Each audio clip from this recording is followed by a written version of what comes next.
If the truth be told, we were being totally honest. Most of us don't like waiting. Particularly if we're waiting for something to change or something to get better. Waiting can be a very frustrating experience. But the worst kind of waiting of all is waiting on God. When God forces you to wait for things to get better in your life,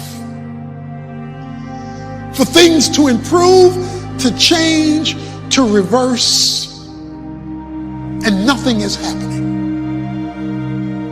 And yet, over and over again in the Bible, we're told to wait on the Lord. The most difficult place for you to be in life is in God's waiting room.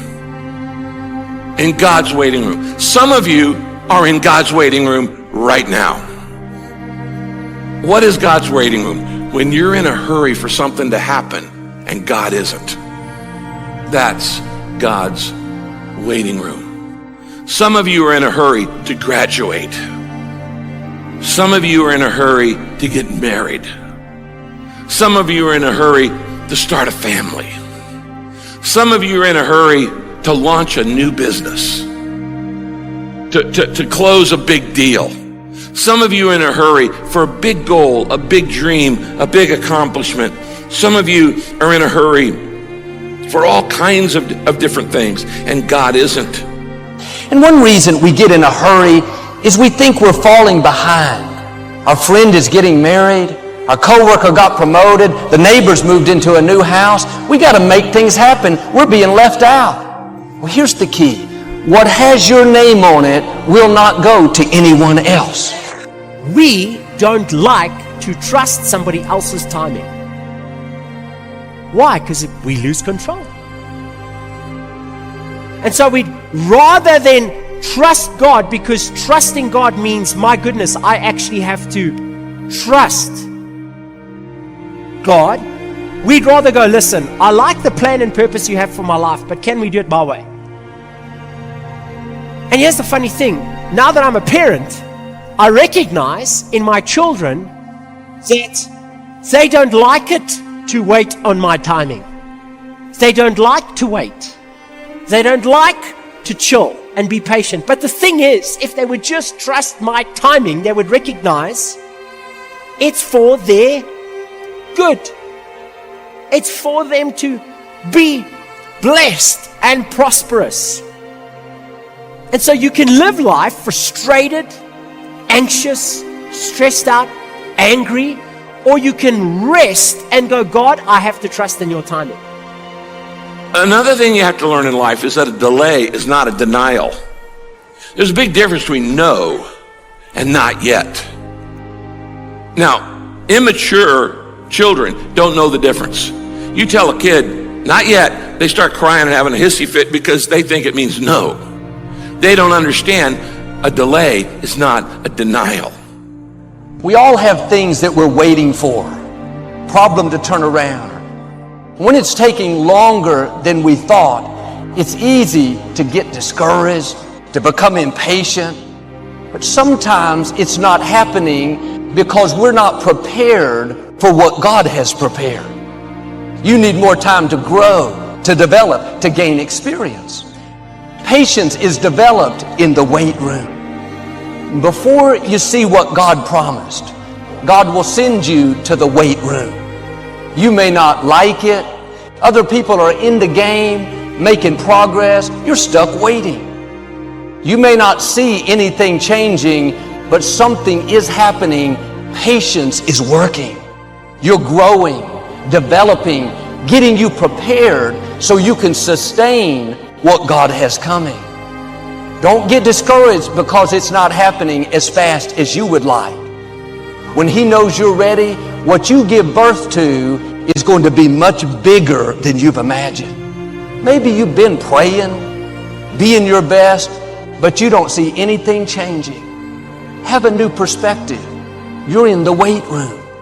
You're not falling behind, God has you right where He wants you. Now do your part and wait with a good attitude. Thank you that what you promised is on the way. If you will wait with the right attitude, after patience has done its work, you're going to see promises come to pass. Don't allow a moment of agony to make you draw a conclusion about life prematurely. Because if you just keep on walking with God, God has a way of making everything all right. But He warns us that the steps of a good man are ordered by the Lord. Now, the term steps implies process. Means it's going to take a while. Because a blessing given too soon is not a blessing at all. I can give my son the car keys now, but had I given it to him when he was 5, it would not have been a blessing at all. He can't handle it. So would I be a good father if I gave him a good thing too soon? Sometimes my goodness is proven by my ability to say not yet. You see, while you're working on your project, your goal, your dream, your vision, God's working on you. And God's much more interested in you than in what you're trying to accomplish. Because you're not taking your accomplishments to heaven, but you are taking your character. And sometimes God says, yeah, I intend to give you what I've promised you. I intend to answer that prayer. I intend to fulfill the vision, but you're not ready yet. I want you to grow, and when you're ready, then it's going to happen. And I'll admit, I don't like to wait. I like to make progress. I like to get things done. But I've learned some things take time. So much is developed in the process. When you're doing the right thing, but nothing's changing, remember, something is happening. You're growing. You may not like it, but you can't bypass the process. David said, God, my times are in your hands. I not only trust your ways, but I trust your timing.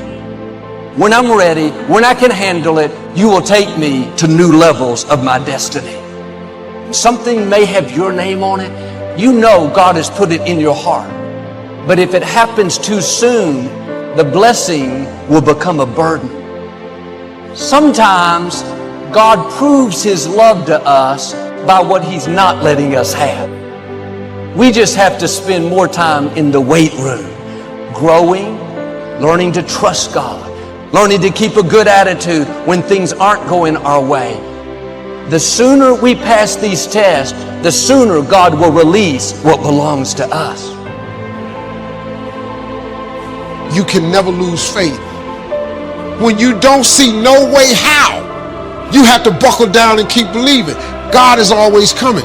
The moment you ask God for something, He boxes it up and He ships it to you. It's going to come. He just don't tell you when. But He don't tell you when the package is going to arrive. So here's the deal. He wants you to stay in faith to receive the package, because He only delivers to Faith Street. That's how it works, man. Let me tell y'all something. Being successful is not a magic trick. You just have to learn the principles of success. I am telling you, your education ain't got nothing to do with it. Now, when you gonna ask Him for it, and are you gonna wait for it to happen? Or are you gonna lose faith? Well, I guess it wasn't the Lord's will. How you know what God's will is? It all happens at an appointed time, but you have to stay in faith for the appointed time to happen for you.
hypnotized.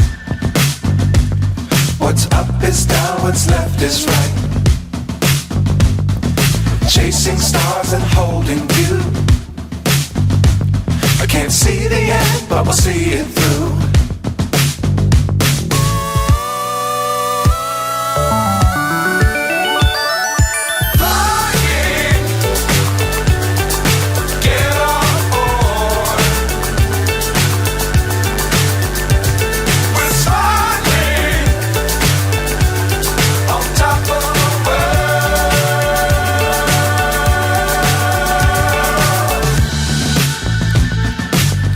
Times don't fly too high. Be sure to keep the ground in sight. Fly forever if you keep it tight. Love the world but keep the sky on your mind.